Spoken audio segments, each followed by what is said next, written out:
What's going on, everybody? I'm back here to tell you guys about today's General Hospital episode. Today's episode was good Cliffhanger Friday. I love Cliffhanger Friday episodes. Um, Today's episode it wasn't Steve Burton's last episode as Jason.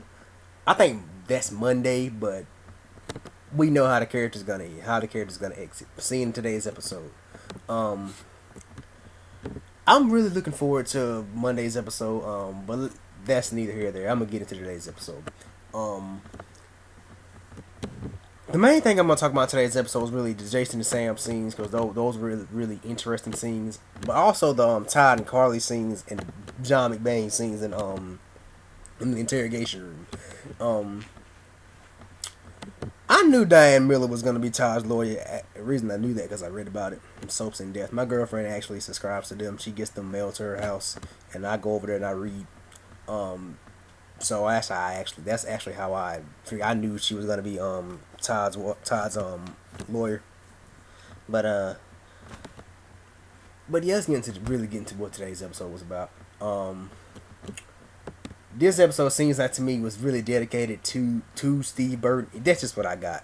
Cause they had him telling Sam I love you. When he said I love you forever, I really do believe he meant it. When he said I told Sam I love you forever, and he put his ring back on. That was a great scene showing that he always has and always will love Sam. And but the first of the episode, Bernie Sonny, it's Sonny's accountant. He called. He was calling, leaving Jason a voicemail, a message in the answering machine, telling him that something bad was about to happen. That where he was and where everything was going on, and basically, I knew all this. I knew what was going to go into play. I knew Bernie was going to be involved. There was big rumors out that Bernie was going to be the one to shoot Jason. I knew he wasn't the one. I knew he didn't shoot Jason. Duke Laver shot Jason. Because soon as Jason got... But hold on, I didn't think about this. Soon as Jason got shot... But when Jason got shot, though... Duke didn't have a gun. When Duke walked through that door, he didn't have a gun, did he? I didn't see a gun in his hand. I'm going to go back on Simply GH's channel and rewatch that scene to see if Duke carrying a gun. Because Jason got shot, but Jason didn't he get shot in the back? But he got shot in the back and he was going toward the water, which I've read that somehow Jason's body's gonna go missing. I'm hearing his body's gonna go missing. So I'm thinking he's probably gonna jump in Monday. He's probably gonna jump in the water and be presumed dead. That's my guess. He's gonna be presumed dead. Cause they can't. In my opinion, you can't kill Jason Morgan. Many times Jason Morgan's been shot and whatnot. You can't kill Jason Morgan. I feel that same way about the Young and the Restless. You can't kill Victor Newman. No matter how many times you try, you can't kill either one of them. In the meantime, Jason had problems with his head and whatnot, like his brain and his head and whatnot. You can't kill Jason Morgan. So I think this is how the character Jason's gonna leave. He's gonna be presumed dead. He got shot in the back. He's gonna be presumed dead. Well, hey, they claim Duke Lavery was presumed dead. I wasn't really feeling the scenes between Duke, and Anna. That triangle just seems rushed to me. To me, it kind of seems rushed. That's just my opinion. But I'm not gonna really talk about that. Lulu today. Lulu found out that she can't conceive. She figured out she can't conceive, and I believe I have a good feeling as to why. Because they said fertility is not an issue. I believe because didn't she like a while back? Didn't Lulu get an abortion? Didn't she get an abortion a while back? So that's my reason. That's why I think she That's the reason I think she probably really can't conceive, because they do say sometimes if you get an abortion on down the line, if you try to have a baby, that can mess with it. That's just what I've heard, man. I'm not an expert on that. But from what I'm hearing, if you get an abortion, sometimes that can mess with your chances on down the line of having a baby. I don't know. I know she was like young when she got the abortion, but Anyway, and who did she get pregnant by? I mean, let me know. I really can't remember. I think I remember her being pregnant and getting an abortion, but I can't remember by who. But anyway, the scenes between Dante, Michael, Star, and well, Joe Jr. was holding Star hostage, and he said that Star was his way out, but Trey gave him this speech because if you don't know, the guy that plays Joe Jr. He's off the show. He shot it saying this was his last episode too. Jason killed him. This was Joe Jr.'s last episode. But yeah, Trey said something like, if you still the man that raised me, if you still the man that I've grown to love, you'll let Star go. So apparently he let her go. But then Joe Jr. goes to the pier, goes to the docks, and he shoots Bernie. And I honestly, it finally came to light how Joe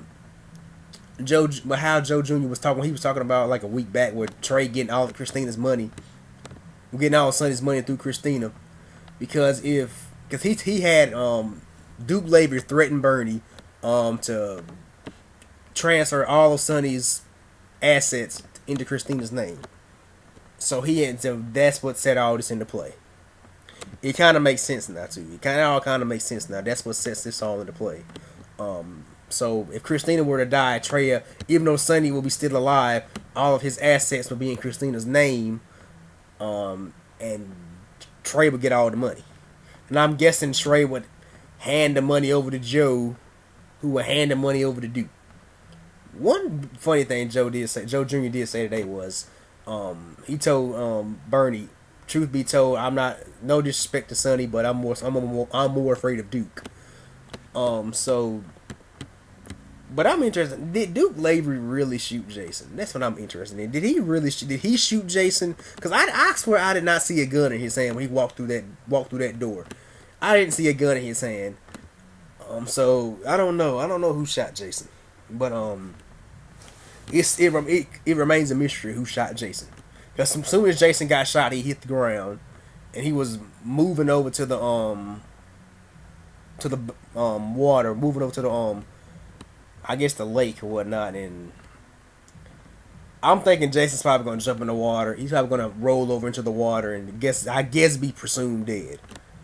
But anyway, with hope that he can actually not, because Jerry Jets got shot, fell in the water, and he lived. So, and like they always say, nobody really truly dies on a soap opera. I've come to realize that nobody on a soap opera really truly dies. But from what I'm hearing, Monday is actually Steve Burton's final air date. He said it himself. Monday the 22nd will be his final air date. And Sean Keenan's first air date is gonna be the 29th, if I'm not mistaken, the 29th. So I'm interested in seeing what they're gonna do with the AJ character.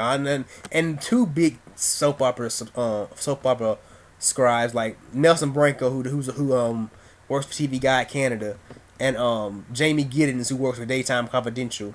They've both confirmed from numerous sources that Sean Keenan is in fact coming back as AJ Quartermain. And a lot of people have been saying that him leaving, with Steve Burton leaving and Sean Keenan coming over, would they like to see a Sam and AJ relationship? I personally wouldn't. I like to see how AJ interacts with Carly, with Laura Wright's Carly, because Steve Burton never was in any scenes with Laura Wright's Carly. But it was the Sean Keenan's version of AJ that did conceive Michael. It was confirmed that it was his version of AJ that had sex with Carly, and that's how Michael was conceived. It was his version.